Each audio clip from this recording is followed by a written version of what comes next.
Hello. We have here our two test tables, the Dept table, meaning department table, and the Emp table, meaning employees.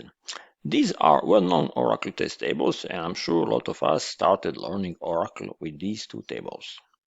I won't put the creation script here, since you can easily find it on the web. Some precisions. The Dept table is of course the master table. The Emp table is of course the detail table.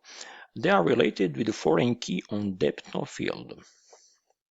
There are four departments, from which the last displayed is an empty department, Department 40 in Boston, since it still does not have any employees.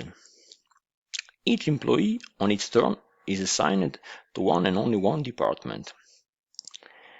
These two tables will be used to show a lot of examples of SQL statements, from simplest ones to the most complex ones. And we will show some machine learning examples as well. Thanks for watching.